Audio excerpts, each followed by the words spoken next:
Bonjour et bienvenue à tous. Alors, plonger au cœur d'une expérience inédite, est-ce que ça vous tente? Eh bien, c'est ce que propose le Salon des métiers industriels et de l'entreprise, appelé plus simplement le SMILE, qui se tiendra du 27 mars au 1er avril à la Cité des Sciences et de l'Industrie de Paris. Alors, le SMILE, c'est quoi? C'est vous proposer d'aller en immersion au cœur d'une usine totalement reconstituée, une usine moderne qui vous présentera tous ces métiers. C'est hyper intéressant parce que c'est une usine où on trouve un parcours pédagogique et ludique, où vous allez pouvoir découvrir de nombreux métiers, de nombreux professionnels qui vont vous expliquer ce qu'est l'industrie d'aujourd'hui et surtout de ce que sera l'industrie de demain. Et donc pour parler du SMILE, j'ai la chance d'avoir avec moi ces organisateurs que je vais vous présenter tout de suite. Nous avons donc Monsieur Yves Laquet, vous êtes directeur général du GIM. Alors le GIM, rapidement. Très rapidement, le GIM représente les entreprises de la métallurgie en région parisienne dans le domaine social, mais surtout, il accompagne les entreprises en formation-apprentissage avec 3500 apprentis en Île-de-France, ce qui est déjà pas mal, avec 2000 adhérents. Et bien sûr, on parle de PSA, de Renault, mais de plein de petites entreprises qui se reposent sur nous, elles ne se reposent pas d'ailleurs, mais en tout cas qui s'appuient sur nous pour justement être accompagnés en formation et développement de l'emploi. Très bien, on y reviendra plus précisément. Monsieur Bruno Macquart, alors vous êtes président d'Universcience. Universcience, ça représente la Cité des Sciences et de l'Industrie de Paris. Et du Palais de la Découverte, puisque nous sommes réunis dans le même établissement depuis quelques années. Donc le plus gros musée de sciences, qui montre la science d'aujourd'hui, et qui montre aussi l'industrie, comme son nom l'indique, Cité des Sciences et de l'Industrie. C'est pour ça qu'on est très très intéressé par l'accueil de SMILE. C'est pour ça que vous avez co-organisé l'événement. Plus tard dans l'émission, nous rejoindrons également Jérôme Akmouche, qui est directeur général du syndicat national du décolletage et qui a inventé le concept du SMILE. Et puis Jean-Paul Carta, qui lui est co-gérant d'une société qui s'appelle Carta Rouxel. C'est surtout un ancien étudiant, en fait, qui a une belle carrière, justement, dans l'industrie et il viendra pour nous parler de son parcours. Donc, en premier lieu, un petit mot quand même sur, justement, le GIM et notamment pourquoi est-ce que le GIM a souhaité organiser l'événement du SMILE. Avant toute chose, la vocation du groupe des industries métallurgiques, c'est de défendre, justement, les métiers de l'industrie, de défendre les métiers de la métallurgie. Alors, les défendre, c'est surtout de les mettre en valeur. Quand on va parler de nos métiers, c'est surtout d'accompagner les entreprises dans leur réflexion sur l'évolution de ces métiers, parce que vous imaginez bien qu'une grande entreprise peut avoir ses réflexions sur l'évolution des compétences dont elle aura besoin, et quoique, avec un environnement où les technologies évoluent aussi vite aujourd'hui, il ne le sait pas toujours. En tout cas, il a plusieurs options possibles. Et puis, c'est accompagner des entreprises plus petites pour faire acquérir des compétences à leurs salariés ou à leurs futurs salariés, les apprentis par exemple, pour qu'ils soient justement en situation de pouvoir être opérationnels, efficaces et épanouis dans l'entreprise qu'ils rejoindront. Ok, les grands chiffres clés aujourd'hui du secteur. Chiffres, nous, en Île-de-France, 275 000 salariés, c'est 20% de la métallurgie en France. L'Île-de-France est la première région aéronautique, n'oublions pas ce petit détail qui n'en est pas un. 2000 entreprises adhérentes pour nous, je le disais, et 60% d'entreprises qui ont moins de 50 salariés. Donc beaucoup d'opportunités pour travailler dans des petites entreprises, comme Carta Rouxel, que nous verrons tout à l'heure. Et des métiers donc très variés. Alors, des métiers et des secteurs variés. Vous nous parlez de l'aéronautique, mais c'est vrai que le champ des possibles est énorme. Alors, c'est sûrement la très grande caractéristique de l'industrie, et je suis sûr que mon interlocuteur dira la même chose tout à l'heure, c'est que il y a bien sûr l'industrie d'aujourd'hui, mais l'industrie d'aujourd'hui avec des métiers que l'on considère traditionnels, mais qui ne se font plus et de moins en moins de façon traditionnelle, parce que les robots, les cobots, c'est-à-dire les robots qui travaillent à côté des hommes, et puis les convoyeurs, il y a plein d'outils déjà qui accompagnent la production d'aujourd'hui. Et puis j'ai envie de vous dire que l'industrie du futur, c'est déjà l'industrie aujourd'hui dans certains endroits. C'est-à-dire que vous avez déjà des machines 5 axes qui prennent un bloc d'acier, qui vont faire à peu près n'importe quoi, tout ce qui est possible avec ça. Il y a de la découpe laser avec de l'eau sous pression, des machines additives. On parle souvent d'impression 3D, l'impression 3D avec du métal et avec des métaux tels que le titane. Donc ce sont des choses à vraie valeur ajoutée. C'est bien sûr tous les métiers de la mesure, du contrôle pour faire des pièces très précises. Et puis un métier qui prend beaucoup de sens en ce moment, qui est dans le domaine de la maintenance, ce qu'on va appeler la maintenance prédictive, et c'est en lien avec le big data, c'est-à-dire que les métiers les plus modernes viennent sur les métiers qui quelquefois étaient les moins valorisés, parce que maintenant vous mettez plein de capteurs sur une machine, et vous ne venez plus faire de la maintenance en disant je fais de la maintenance tous les temps d'heure, je vais venir faire de la maintenance parce que la machine m'a dit qu'elle allait bientôt en panne, et quelquefois elle m'a téléphoné pour me le dire. Donc aujourd'hui, l'opérateur, il est très spécialisé, il est beaucoup moins en face des sujets historiques de l'industrie sur la pénibilité, la répétitivité des tâches, et quelque part, et dans certains endroits, il est déjà un chef d'équipe de robots. Oui. Donc une très très grande variété de métiers.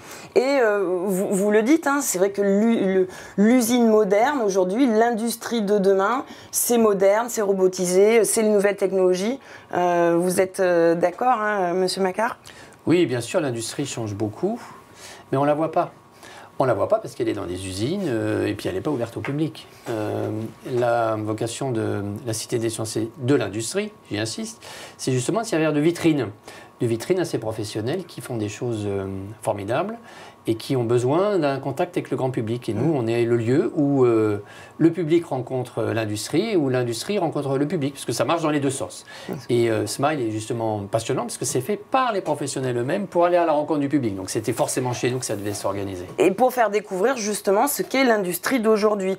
L'industrie, c'est aussi un secteur recruteur. Hein. On peut dire qu'on a parlé de la richesse des métiers, mais on peut dire qu'il y a des carrières, il y a du besoin. Les entreprises industrielles ont des besoins. Il y a même un manque chez certains métiers. Oui, alors il y a certains métiers qui sont un petit peu en pénurie, en tension, mais surtout il y a des nouveaux métiers qui se créent. Et ce qui est important, c'est d'arriver à former des jeunes et leur donner envie d'avoir ces nouveaux métiers. Je vais prendre juste un exemple. Je connais quelqu'un qui est allé qui est allé au Japon il n'y a pas très longtemps et qui m'a dit j'ai rencontré des jeunes d'une entreprise, des jeunes Français qui ont créé une entreprise. Ce sont des chorégraphes de robots. Parce que dans une usine doit être de plus en plus compacte pour être efficace. Donc les robots agissent dans tous les sens.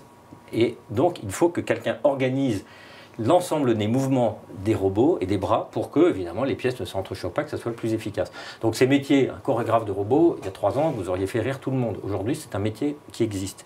Mais derrière ça, il y a aussi une chose, c'est que les métiers, les produits industriels, ils ont leur vie, ils disparaissent, ils se créent. C'est d'ailleurs ce qui est notre problème, c'est qu'on parle plus souvent et plus facilement de ce qui ne va pas que de ce qui va. Et donc quand un nouveau métier se crée, quand une technologie se développe, il faut en parler, il faut la faire connaître. D'où l'intérêt d'aller justement à la Cité des sciences et de l'industrie, parce que c'est le moment de les faire connaître. Et en même temps, il y aura des endroits, et quand on parle des mauvaises nouvelles, il y a aussi des entreprises qui quelquefois ont besoin de se transformer, qui quelquefois ont des difficultés pour le faire. On va dire qu'il y avait des diligences, on les a transformées pour certaines, les fabricants de diligences ont fait des carrosses, ont été carrossiers, mais pas tous, et un certain nombre d'autres se sont reconvertis pour faire autre chose. Et bien il nous reste peut-être, ou il nous est resté pendant longtemps, quelques fabricants de diligences. C'est vrai qu'il reste quand même aujourd'hui un problème de perception de l'industrie, un décalage un petit peu entre des idées reçues, des clichés et ce qu'est la réalité. C'est vrai qu'il reste des métiers, vous l'avez dit, hein, qui restent traditionnels, mais ça bouge, c'est toujours en veille, il y a de nouvelles technologies. Pourquoi est-ce que ça perdure? Est-ce qu'il faut communiquer un peu plus? Il faut faire justement découvrir par des initiatives que le Smile, les métiers? Un Smile à la Cité des sciences et de l'industrie est une très bonne façon de faire connaître ces métiers. Mais nous sommes présents en Ile-de-France depuis des années, dans des salons, dans plein d'autres domaines, pour faire connaître ces métiers. Simplement, ce qui est tout à fait particulier, c'est que nous allons nous adresser à des publics peut-être un peu plus jeunes pour semer une graine un petit peu en amont et pour faire donner le goût de la science et de l'industrie à des jeunes qui ont 14 ou 15 ans ou 13 ans et pas seulement ceux qui sont à 2 doigts de franchir le Rubicon pour choisir une orientation professionnelle. C'est important, justement, de toucher ce public. C'est l'avenir un petit peu de l'industrie? Je pense que c'est essentiel de donner envie. Je vais peut-être le dire autrement. Dans l'industrie, on est dans un métier où on réalise quelque chose. Il y a du sens à ce que l'on fait. Et quand on commence à faire comprendre et découvrir ce que c'est, les jeunes prennent autant de plaisir à fabriquer, à faire quelque chose qu'à le faire fonctionner. Donc on leur demande, et quand ils comprennent les mécanismes scientifiques qui permettent de bâtir un certain nombre de choses et de produits et qu'ils participent à cette construction, il y a une dimension de satisfaction personnelle qui est extrêmement forte. Ce sont des métiers qui ont du sens. Donc je pense qu'il faut le dire aux jeunes. Il faut qu'ils en aient conscience, mais ils ne vont pas le trouver tout seuls si on ne s'occupe pas d'eux et si on ne leur tend pas la main comme on essaye de le faire. Il faut le dire, il faut leur montrer. Mais oui, il faut leur montrer, il faut montrer ça aux garçons, puis il faut montrer ça aussi aux filles. Vous allez me corriger si je me trompe. Non, au contraire. Sur 100 personnes qui travaillent dans l'industrie, 28 sont des femmes. Et donc, 72%. 72 sont des hommes. C'est pas assez. Il faut absolument qu'on montre aussi aux jeunes filles qu'elles ont un avenir dans l'industrie, elles ont un avenir dans la recherche, elles ont un avenir dans les sciences et les techniques. Et de manière plus générale, les études montrent que plus d'un jeune sur deux ne sait pas quel métier l'industrie propose. Et Smile, justement, montre les choses de manière extrêmement astucieuse, de ce point de vue-là. Justement, alors parlons du fait d'organiser Smile. Pourquoi est-ce que le groupe des industries métallurgiques a décidé à un moment de se dire « Ok, on va organiser le Smile et l'Acier des sciences ». Alors, ça fait déjà quelques temps, et même quelques années, en tout cas de plus de 2 ans, que l'on se dit il faut mieux faire connaître notre métier. Nous avons un déficit d'image, et ce déficit d'image est pénalisant, et pendant longtemps, il est un peu la suite d'une crise de 2008 qui a été très longue et très difficile pour les entreprises, dont elles se remettent à peine, et donc elles ont mis du temps à émerger sur ces sujets. Elles avaient peut-être moins besoin de recruter, et néanmoins elles recrutaient beaucoup, parce qu'il y a 2 ans, c'était 90 000 recrutements dans l'industrie, ça sera 100 000 cette année. Et je ne parle que de l'industrie de notre secteur, je ne parle pas de l'agroalimentaire et de la pharmacie ou dans d'autres domaines, et de plein d'autres domaines. Donc c'est clair que le fait de faire connaître ces métiers devient quelque chose de beaucoup plus important, de beaucoup plus sensible, et puis surtout, j'ai envie de dire qu'avec l'industrie du futur et les nouvelles technologies, là où nous avions des handicaps majeurs, et on peut parler du coût du travail ou de sujets comme ça, qui vont intéresser sûrement peu de ceux qui nous écoutent, mais c'est devenu un sujet de 2e niveau, c'est-à-dire que la capacité de créativité, la capacité à faire marcher les machines de façon intelligente, la facilité à développer des nouveaux produits au plus près du marché, fait qu'il y a une vraie opportunité pour réindustrialiser notre pays, pour être, j'allais dire, de retour, France is back. J'ai entendu dire ça il n'y a pas très longtemps, et bien c'est une vraie opportunité de le montrer. C'est une manière de redonner le sourire à des jeunes envers l'industrie ? Ah oui, moi je constate qu'aujourd'hui, vous avez des industriels qui, dans certains endroits, ont fait des investissements et qu'ils ont eu un arbitrage à faire, qu'ils viennent d'arbitrer pour la France. Ça fait longtemps que je n'avais pas vu ça. Donc, alors, de manière générale, on va y aller un peu plus précisément avec Monsieur Akmouche après, mais on va y trouver quoi, en fait, au salon Smile ? Une usine, mais avec pas la totalité des fonctions, ça aurait été un petit peu plus compliqué à monter. Et puis, mais beaucoup de fonctions, c'est-à-dire une usine et une entreprise. C'est-à-dire, je ne sais pas jusqu'où je dois déflorer le sujet, donc vous couperez, mais finalement, comme un client, vous découvrez des options pour fabriquer un certain nombre de produits, vous participez au choix, vous vivez dans l'entreprise le déroulement avec la production, les méthodes, également la finance et le coût de revient et les aléas divers et variés, jusqu'à arriver à un produit fini. Je crois qu'il y a aussi un showroom où les jeunes, alors les collégiens, le grand public, parce que Smile est ouvert un petit peu à tout le monde, pourront aussi voir des réalisations industrielles. Enfin, l'idée, c'est de donner une belle photographie de ce qu'est l'industrie aujourd'hui au travers de ces métiers. Voilà, et de s'adresser aux jeunes, aux collégiens. C'est la première édition d'ailleurs de Smile en Ile-de-France, c'était important aussi. En Ile-de-France, oui, c'est important pour nous et nous espérons, je me tourne vers vous, que ce ne sera pas la dernière. Monsieur Macquart, justement, donc vous avez co-organisé Universcience et l'Acier des sciences des métiers, a co-organisé avec le gym Smile. Déjà, avant toute chose, c'est vrai que la grande vocation de l'Acier des sciences et de l'industrie de l'acier de métier, c'est de faire découvrir tout au long de l'année ce qu'est, on va dire, l'industrie, ce que sont les sciences, de faire découvrir et aimer, en fait, l'industrie et les sciences. Notre métier est assez simple, c'est d'être éveilleur de curiosité. Donc, nous sommes à l'endroit où on peut voir les choses pour la première fois. Comme je le disais tout à l'heure, beaucoup de choses qui se passent dans les usines, qui se passent dans les laboratoires de recherche, sont invisibles. Et donc, ce qu'on ne voit pas, on ne le connaît pas. Et on ne peut pas l'aimer. Et la Cité des sciences et de l'industrie a cette caractéristique, c'est la maison de tous ceux qui font l'industrie, qui font la technique, qui font les sciences fondamentales, les sciences appliquées. Donc c'est la maison de tous et la maison du grand public, puisqu'on a des visiteurs en nombre très important. Et vous pouvez y voir les choses, ça c'est bien, mais vous pouvez aussi les toucher, c'est encore mieux. Puis vous pouvez les expérimenter, faire, voir, toucher, faire. Et l'intérêt de Smile, c'est d'offrir une expérience qui va au-delà de l'exposition. C'est un peu comme se retrouver dans une quasi-usine, évidemment simplifiée, mais qui donnera, je pense, aux collégiennes et aux collégiens, eh bien, ma foi, un intérêt pour l'industrie et pour ces métiers. Puis par ailleurs, on a développé des plateformes de services. On a ce qu'on appelle la Cité des métiers, qui est un endroit où on peut venir gratuitement, anonymement, se renseigner.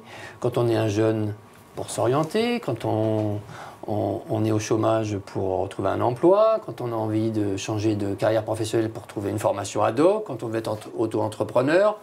Quand vous êtes d'une manière ou d'une autre intéressé à toutes les questions d'emploi et de formation. Donc, par ailleurs, nous avons des expositions, des événements dans lesquels à chaque fois on montre, dans la vie quotidienne, qu'est-ce qui se passe? Eh bien, par exemple, on a montré les drones. Et les drones, c'est nouveau. Eh bien, si vous venez chez nous, quand on fait quelque chose sur les drones, vous voyez les drones, vous voyez ceux qui les font, ceux qui les ont conçus, à quoi ça sert aujourd'hui. Puis vous pouvez les tester, vous pouvez en fabriquer, vous pouvez faire des courses de drones. On fait pareil avec des objets qui roulent à 1, 2, 3 ou 4 roues en ville. Il y a plein de choses, plein de nouveaux véhicules, des véhicules autonomes, mais aussi des choses plus rigolotes comme des valises qui se transforment en scooters dans les aéroports qui sont très grands. Et bien chez nous, vous les voyez, vous les touchez, vous montez dessus, vous les essayez. Voilà, on est sans doute un des rares endroits dans lesquels on peut expérimenter la vie d'aujourd'hui puis la vie de demain. C'est un peu la cité de l'innovation et du futur. Et comme l'industrie innove beaucoup dans ce pays, eh bien ma foi, sa place naturellement, elle est dans nos murs. Et quand on vient à la Cité des Sciences, ce qui est toujours intéressant, c'est qu'on a l'impression que vous apportez un regard différent, un regard autre justement sur alors, les sciences, sur l'industrie. Et c'est pour ça qu'on aime aussi venir à la Cité des Sciences et de l'Industrie. C'est parce que vous vous apportez une autre vision, un autre regard sur tout ça. Ben, vous êtes très gentil. Ces compliments iront droit au cœur des salariés de la maison, dont le métier, c'est effectivement de prendre des contenus et puis de les mettre à disposition du public selon des techniques les plus modernes possibles. On se sert évidemment énormément aujourd'hui du numérique, mais pas que. Parce que je crois que notre métier, c'est effectivement de rendre intelligible, attractif, toutes sortes de choses qui donnent un plaisir fou. D'ailleurs, il suffit de regarder le sourire qu'ont nos visiteurs quand ils quittent notre établissement pour savoir qu'on a vu juste... Nous, on n'est pas l'école, on n'est pas là pour dire aux gens ce qu'ils pensent, on est là pour leur offrir les possibilités de découvrir, de s'amuser, chacun à son rythme, chacun selon ses envies et chacun selon ce qu'il a envie de faire quand il sera grand, en l'occurrence pour les jeunes. Et qu'est-ce que vous avez trouvé intéressant dans une initiative comme Smile, justement? Écoutez, je disais d'ailleurs à notre ami que ça fait 18 mois qu'on réfléchit à un événement qui puisse mettre en valeur les métiers de l'industrie. Et on n'avait pas trouvé l'idée peut-être qui nous permettait de dire ça y est, on va faire ça. Et puis on a entendu parler de Smile et on s'est dit voilà, on arrête de chercher parce que d'autres l'ont inventé. L'ont mis en pratique, ça marche bien, c'est vraiment exactement l'esprit dans lequel on veut travailler. Et donc, ma foi, c'est comme ça que le mariage s'est fait. Et toute l'année, vous avez d'autres occasions pour justement, en tout cas, présenter l'industrie, les métiers, les sciences aux jeunes. Je le rappelle, vous pourrez du 27 mars au 1er avril à la Cité des Sciences et de l'Industrie de Paris découvrir le Salon Smile, découvrir les métiers de l'industrie, chose que fait la Cité des Sciences tout le long de l'année. Alors, le Smile, c'est un concept qui existe depuis 10 ans maintenant. Il a été organisé plus d'une dizaine de fois sur des territoires très différents en France. Donc pour mieux comprendre justement ce qu'est ce salon, je vous propose de regarder un petit aperçu de ce à quoi ressemble le salon Smile. Au cœur d'une entreprise industrielle reconstituée, une rencontre unique entre collégiens, lycéens et professionnels dans un seul objectif, donner envie d'industrie.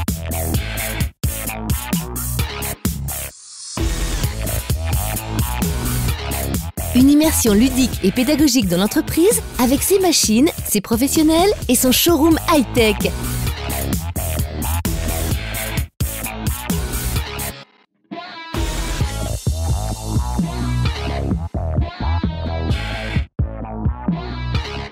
Une découverte rythmée d'animations interactives où les jeunes sont acteurs de leur visite. Un concept unique, innovant, en un mot, une révolution. Smile, le salon des métiers industriels et de l'entreprise. Plus qu'un salon, une expérience. Eh bien, j'espère que ce petit film vous a donné envie de venir voir concrètement sur place ce qu'est le Smile. Et nous a rejoint Jérôme Akmouche. Alors vous êtes l'inventeur du concept Smile. Vous êtes également directeur général du syndicat national du décolletage. Le concept Smile, vous l'avez inventé il y a maintenant 10 ans à peu près. Hein. Et je crois qu'au départ, il y avait une vraie envie de casser un petit peu des idées reçues sur ce qu'est l'industrie, sur ce que sont ces métiers. C'était ça au départ, votre idée première ? Au départ, c'était pour répondre à une problématique territoriale. La finalité, l'objectif ultime, j'ai envie de dire, c'était de renouveler, assurer le renouvellement des compétences qualifiées dans les entreprises. Pour assurer ce renouvellement dans les compétences qualifiées, il vous faut quoi? Il vous faut avoir des sections, des établissements délivrant des diplômes industriels. Il faut que les classes dans ces établissements scolaires soient complètes. Pour que les classes soient complètes, il faut attirer les jeunes. Pour attirer les jeunes, il faut faire évoluer l'image des métiers industriels, faire évoluer leur perception. Et pour faire évoluer cette image, il faut travailler justement sur ce secteur d'activité qui a beaucoup j'ai envie de dire de méconnaissances et d'a priori négatifs. Mais quand on parle d'a priori négatif, j'insiste bien, il est pas sur les métiers, l'a priori négatif. Il est sur l'environnement d'exercice de ces métiers. Ce que j'appelle par environnement d'exercice, c'est l'entreprise industrielle, autrement dit l'usine. Pour être un peu plus clair, si on descend dans la rue, qu'on s'adresse au grand public et on leur dit qu'est-ce qu'un journaliste, qu'est-ce qu'un maçon, qu'est-ce qu'un chirurgien, tout de suite ça va évoquer quelque chose dans l'imaginaire collectif. Si on dit qu'est-ce qu'un ingénieur études, qu'est-ce qu'un ingénieur méthode, qu'est-ce qu'un technicien régleur, l'intitulé du métier n'évoque rien. Par contre, si vous dites que ce métier qui n'évoque rien s'exerce dans une entreprise industrielle, autrement dit dans une usine, tout de suite, vous avez en fait un a priori négatif sur un métier que vous ne connaissez pas.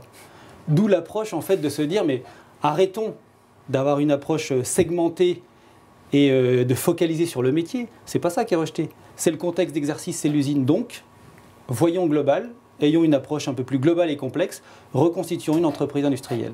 Voilà comment est né un peu le concept. Reconstituons une usine pour montrer ce que justement elle n'est pas. Et ce qu'elle est, voilà. C'est à la fois ce qu'elle n'est pas, effectivement, pour travailler sur les a priori, et surtout, montrons ce qu'elle est, vraiment, et surtout, quelque chose qui est très important, ce que l'on a voulu faire, c'est de, bien sûr, faire découvrir l'entreprise, mais aussi la faire expérimenter, faire vivre l'expérience des métiers industriels aux différents visiteurs. Alors c'est un concept ingénieux, Smile, hein. Vous pouvez nous le développer un petit peu. Qu'est-ce que concrètement vous avez fait sur ce salon? C'est un concept, je pense, effectivement, qui est innovant parce qu'il est assez unique.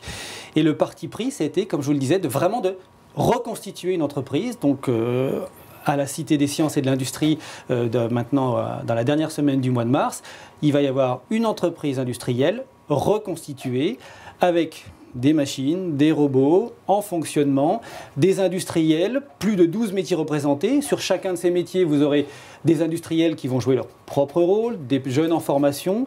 Bref, une vraie entreprise qui va fonctionner, qui va produire et dans lequel les visiteurs vont pouvoir effectivement échanger, découvrir et expérimenter ces métiers.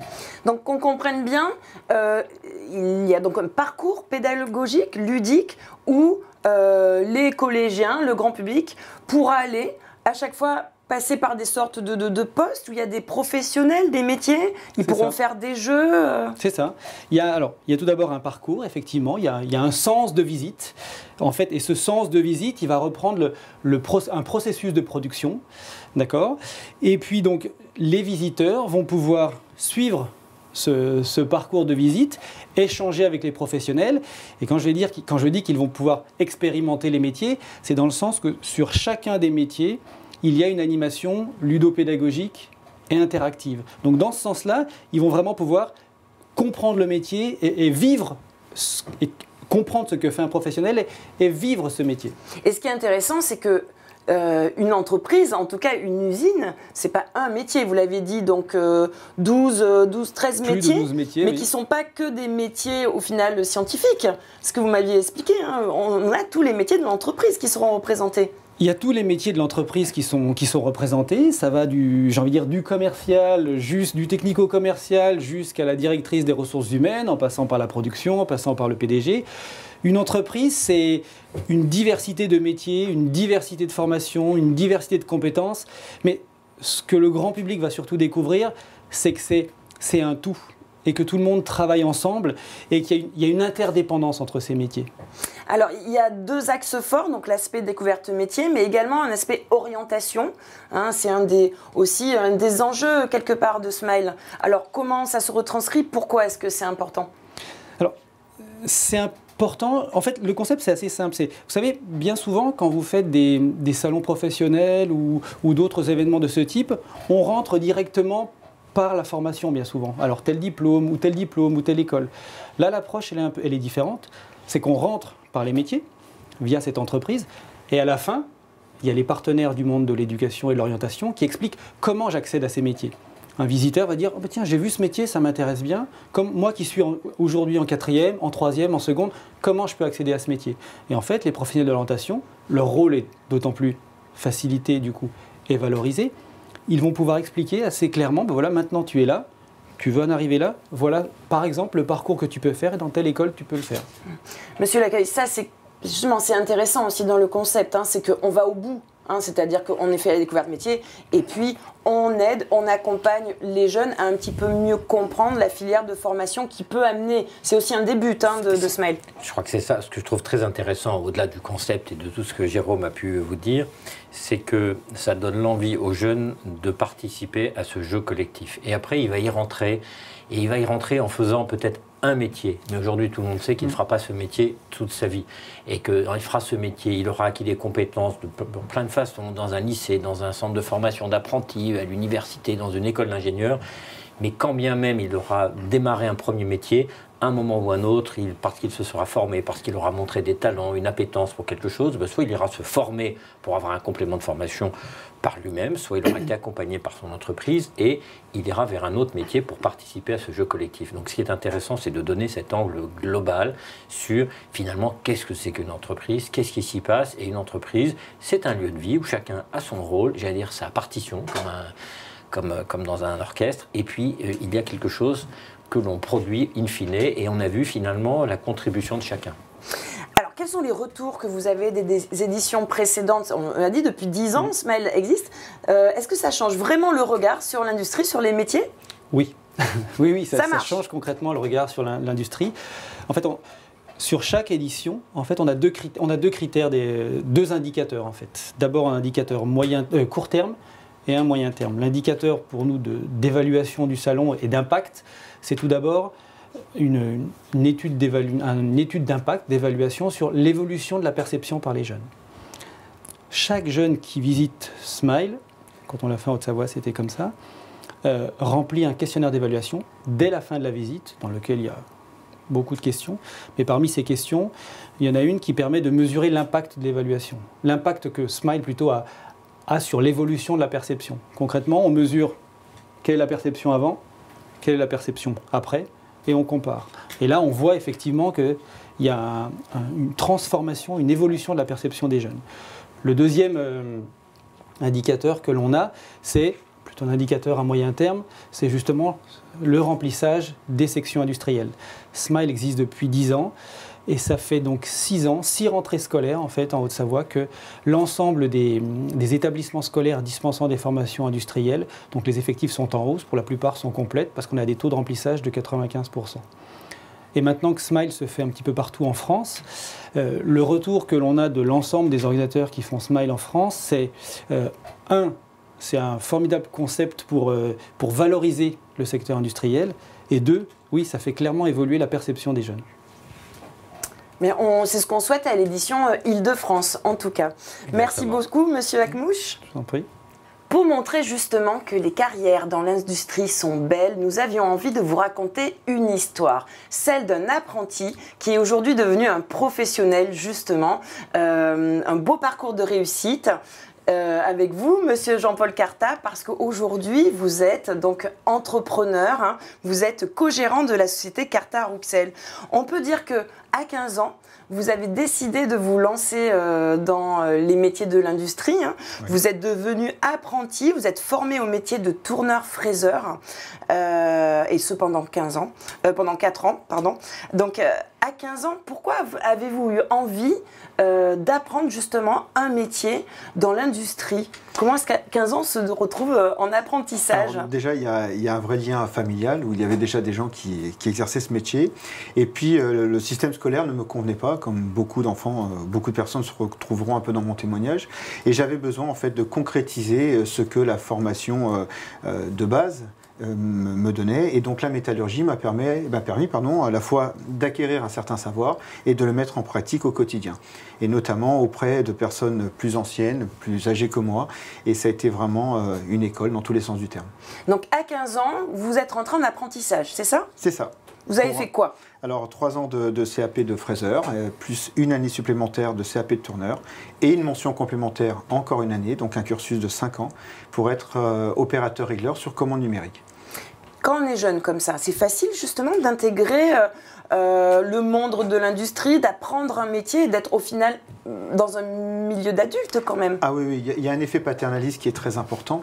Il y a cet effet aussi en tant que jeune d'avoir besoin d'être cadré et de trouver justement un but au quotidien. C'est-à-dire qu'on reçoit des missions, on a à cœur bien sûr de les remplir et on a la satisfaction de voir nos aînés nous remercier d'avoir bien mis en application ce qu'ils nous ont appris au quotidien.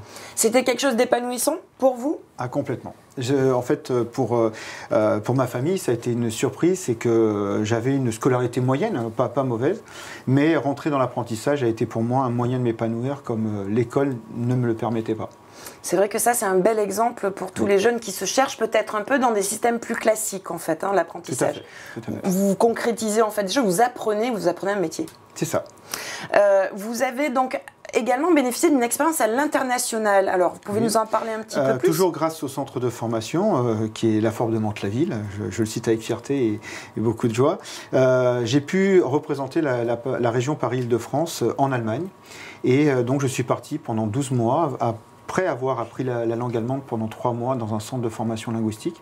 Et j'ai pu représenter la région Île-de-France et l'apprentissage tel qu'il est pratiqué en France. Et on n'a vraiment pas à se plaindre de ce que l'on fait. Les Allemands étaient assez contents et ils continuent à recevoir des jeunes Français.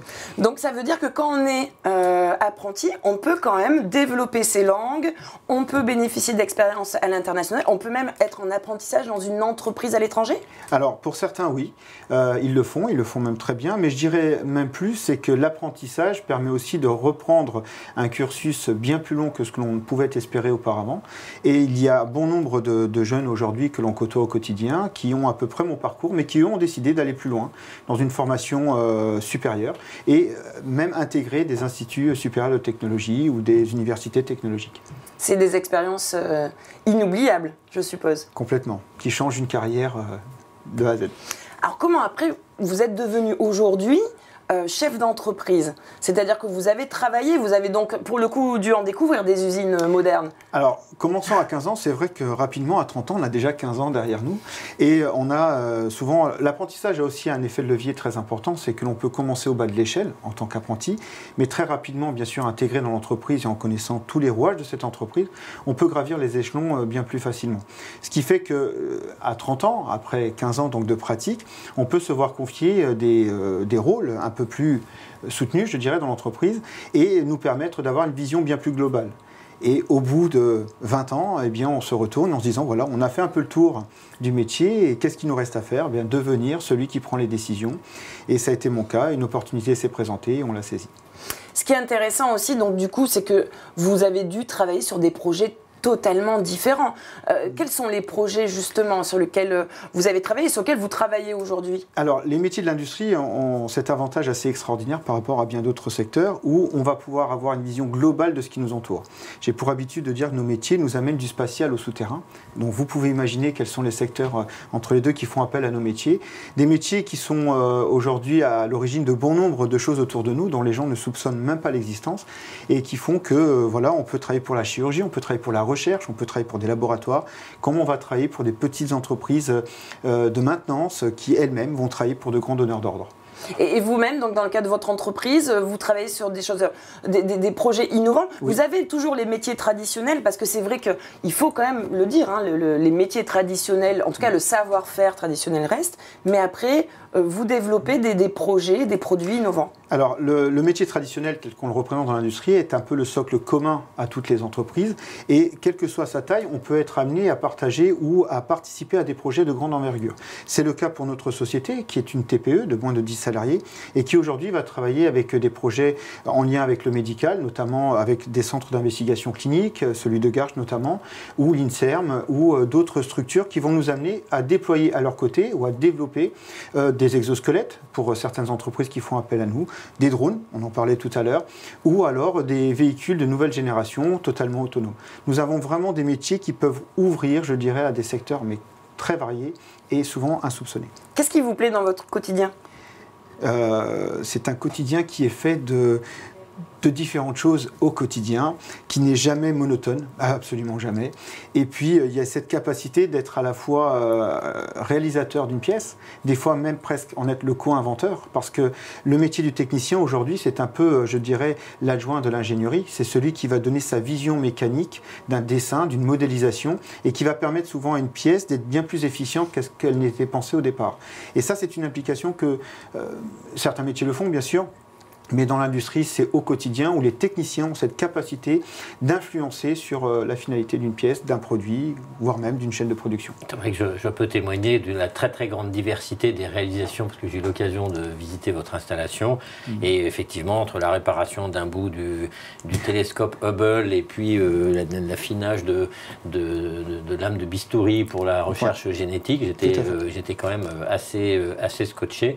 Et puis j'en profite pour dire que ce que j'aime bien avec Jean-Paul Cartan, parce qu'on est maintenant depuis quelques années, c'est qu'il est toujours aussi passionné, enthousiaste, toujours aussi créatif. On parlait d'éveil de curiosité tout à l'heure, nous sommes complètement dedans. Et puis en réalisant. C'est-à-dire que pour parler comme un anglo-saxon, c'est un doer. C'est quelqu'un qui fait les choses. Il dit j'ai une idée, hop, et on le voit avec son prototype qui marche. Alors il y a un petit truc qui marche bien, qui marche moins bien des fois, mais ça marche, voilà. Ah. Et ça, je trouve que c'est passionnant, et je trouve que c'est bien que vous ayez donné un peu votre parcours.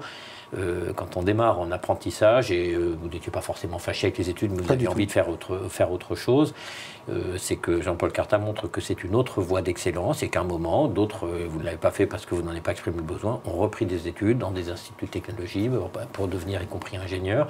Donc, vous avez choisi une voie qui vous ouvrait encore un très large champ du possible, et je trouve qu'à l'occasion d'une opération comme Smile, ça a du sens de montrer que on peut s'intéresser à un métier, à un bout d'une activité, et puis dans un contexte très très large, en englober au fur et à mesure toutes les composantes jusqu'à devenir patron d'entreprise. Alors si je peux me permettre quand même, c'est que nous avons la chance aussi par nos parcours d'avoir une certaine vision globale de l'industrie. Et aujourd'hui au sein de l'entreprise, nous avons deux élèves ingénieurs qui nous ont rejoints. Et donc aujourd'hui, ça va donner une autre dimension à l'entreprise. Donc on peut être un pré-bac, comme je le suis, et puis avoir des gens en formation supérieure qui nous rejoignent et font évoluer l'entreprise. Qu'est-ce que vous pouvez dire tous les deux pour motiver justement les jeunes à embrasser les carrières de l'industrie ? Alors, de mon regard, je dirais que plus tôt on a accès à cette connaissance de ce que peut offrir ce genre de métier, de carrière, et plus tôt on prend les bonnes décisions. J'ai regretté pendant presque 20 ans que nos métiers n'étaient pas assez représentés, pas assez mis en valeur à des niveaux tels que le collège. Et c'est, à mon avis, c'est au collège où on peut commencer à allumer la petite étincelle dans l'œil, comme ça a été mon cas. Et je pense que ça a remotivé l'élève que j'étais, qui perdait un peu confiance dans ce système qui lui était imposé. Et quand j'ai appris qu'il fallait avoir un certain niveau pour aller dans l'apprentissage, ça m'a énormément motivé. D'où l'intérêt d'aller sur le salon Smile. Tout à fait. Oui, mais moi j'ai surtout envie de dire aux jeunes, il faut qu'ils choisissent quelque chose qui va les passionner, parce qu'ils vont y mettre tout leur engagement, toute leur passion, et puis ils vont travailler, ils vont s'impliquer pour que ça marche, parce qu'ils auront envie de réussir. Et je ne voudrais pas qu'ils ratent une chance en n'ayant pas pris le temps de découvrir tout ce que peuvent représenter les métiers industriels, tout en leur disant aussi les métiers industriels aujourd'hui sont des métiers qui sont de plus en plus en lien avec des métiers de service, et les métiers de service englobent aussi de plus en plus des produits, quelquefois des produits industriels Donc il n'y a pas de querelle sur ce sujet. Il faut se passionner pour une matière, pour un enjeu. Aujourd'hui, vous achetez une voiture, demain vous utiliserez une voiture que vous n'aurez pas achetée. Vous réglez des sujets de santé qui est un service, et puis après vous aurez un bracelet connecté, un certain nombre d'outils, de casques ou de vestes, comme vous en avez fait une qui montre qu'avec des gyroscopes intégrés, qu'on a une bonne posture et que tout d'un coup, on n'a pas mal au dos dans ce que l'on fait au quotidien. Tout ça, c'est un service associé à un produit, à un autre, donc il faut simplement se dire, passionnez-vous, et je trouve qu'être à la Cité des Sciences et de l'Industrie, c'est un très bel endroit pour justement avoir sa curiosité éveillée, que Smile est un bon outil d'éveil. Très bien. Eh bien, merci beaucoup à tous. On se donne donc rendez-vous du 27 mars au 1er avril à la Cité des Sciences et de l'Industrie de Paris pour le Salon Smile Île-de-France. Allez plonger donc au cœur de cette usine éphémère. Et puis, pour tous les renseignements, vous pouvez également aller sur le site internet www.smile-idf.com. Voilà, et bonne visite du Salon Smile. Merci à tous. Merci.